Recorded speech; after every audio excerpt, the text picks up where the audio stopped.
Welcome, Bloomies. Welcome, Bloomettes, to our very first She's Ready to Bloom episode. Yes. Thank you all for tuning in and joining us.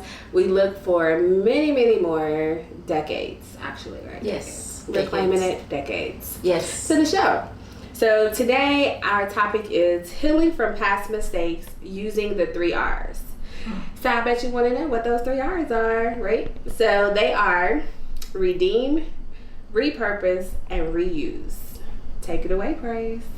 So, turning your past into fertile ground for your future.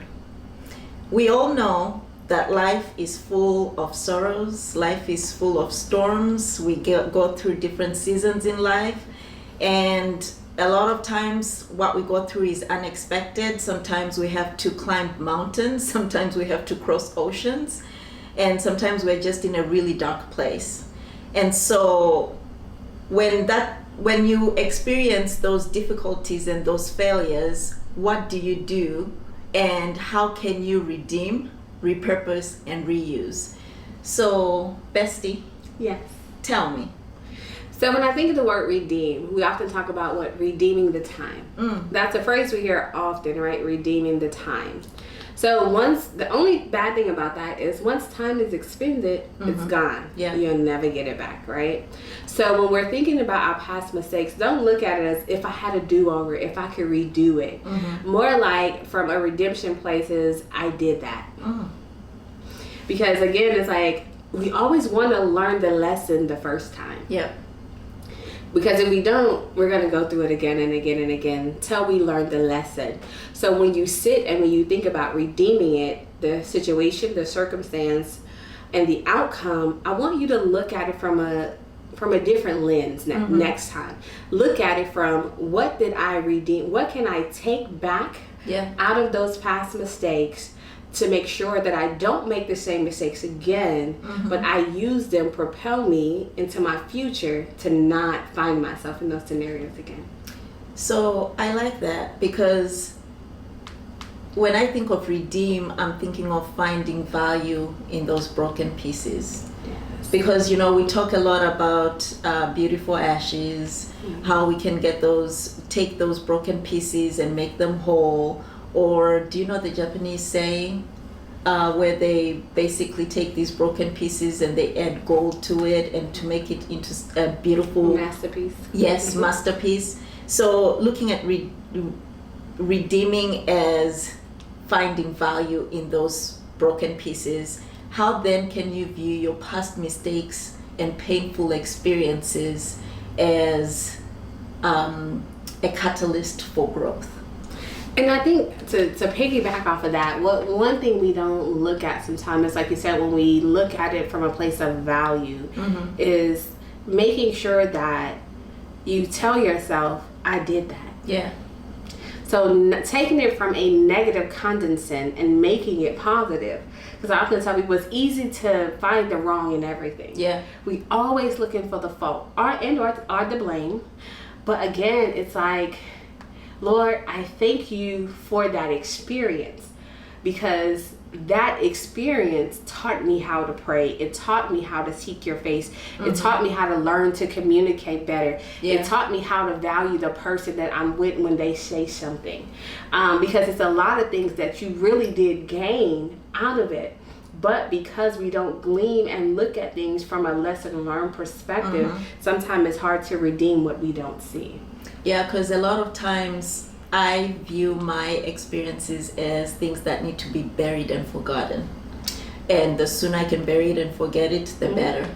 But that also doesn't give you that opportunity to be able to look at the lessons and values that you get from it. Because we feel ashamed sometimes too. Shame is a huge thing. Yeah, it's like shame, and I often tell people shame is never our portion. Ooh. And it only becomes your portion if you take it that way. So that's another thing when we're looking at what we would call our past mistakes. They're nothing to be ashamed about. If you knew the outcome, would you have made the same decision? You wouldn't. Yeah. But you can't make a decision on the unknown that you have to live through an experience to take you to the place of redemption.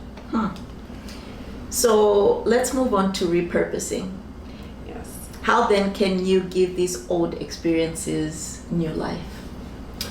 I like to say nothing's lost, all is gained.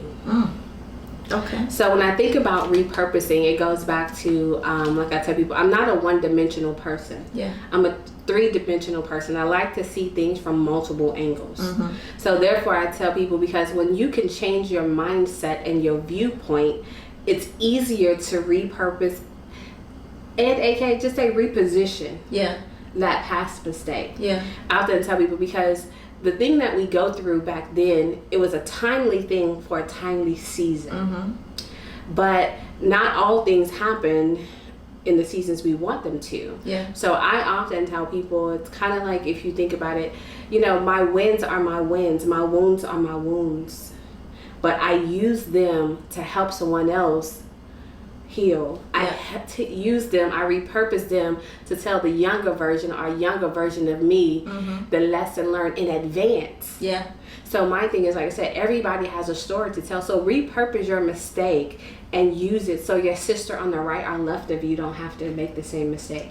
And or they can make a lesser mistake with a lesser impact. Yeah. Because one, you weren't ashamed to share it, because not only did you redeem it, now I'm repurposing it and I can use it as fuel to propel me forward and also carry someone else along the way with me. And that's how it ties into purpose, right? Mm-hmm. Because then when you have experienced something and you've gone through something, you can too help somebody heal. And while helping somebody heal, you are healing all over again. Exactly. Oh, that's powerful.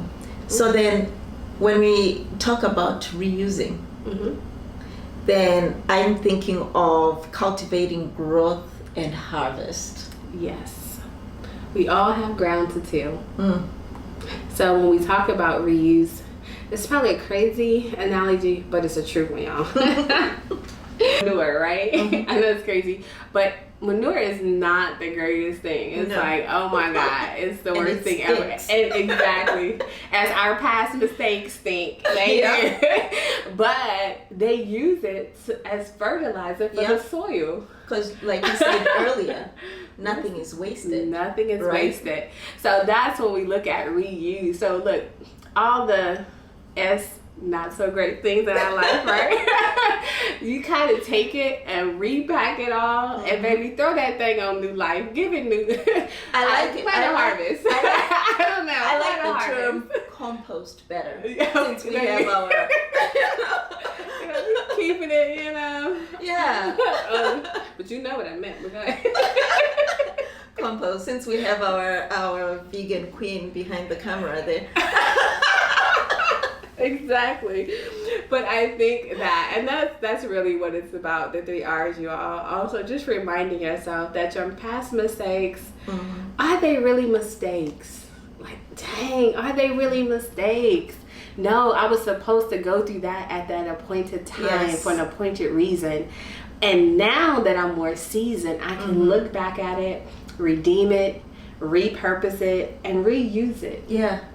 Not only for myself, but my sisters that are on the same course with us. It's truly a journey, you all. And so that's what I like about that, is stop letting people hold you down about who you used to be, what you used. That irks my soul. For real. And I often tell people, and that's when you know the season of those people are no longer for your life. Yeah. And they are definitely not blooming. Time for you to repackage and repurpose them for somebody else to use them, and hopefully they'll catch it on the way out, as we would say. Yep. Because in your season of blooming and really allowing yourself to glow and to flourish, you want people to come and say, after all that I know you've been through, girl, you still got that glow. You are blooming like I like never that before. Because when you are blooming, it doesn't matter what circumstances are around you. It doesn't matter what season you're in. You don't just have to bloom in spring, right? Exactly. You can have all year flowers that bloom all year round, different kinds of flowers, and you're going to be in different seasons with different circumstances, with different challenges, because this life is not going to be all peaches and cream at all times. and learning to bloom in every season. Yes. I think that is going to be one of the most important things for us to grasp and for us to really focus on, because we are all going through different things in our lives. Some of us right now are at the peak of our careers and we are truly blooming. Some of us are in transition and we are blooming in that area. Some of us are not in those seasons of happiness and joy and are facing difficulties and challenges, and we are going through a storm right now. And it is true that if you're not in the storm, you're fixing to be in a storm. Or you're coming out of Or one. you're coming out of one, right? It's always a season. But then definitely. how do you bloom in whatever season you're in? So you know me, I'm a church girl, y'all. In case I say I'm churchy. So, hey, it's about to be a church plug. I ain't worried about what, somebody behind the scenes is giving me these eyes out. Anyway, so I often think about the light that's sitting on a hill that cannot be hidden. Ooh. So in every season, my bloom is my light. Yeah. I'm the light. When I walk in the room, something changes.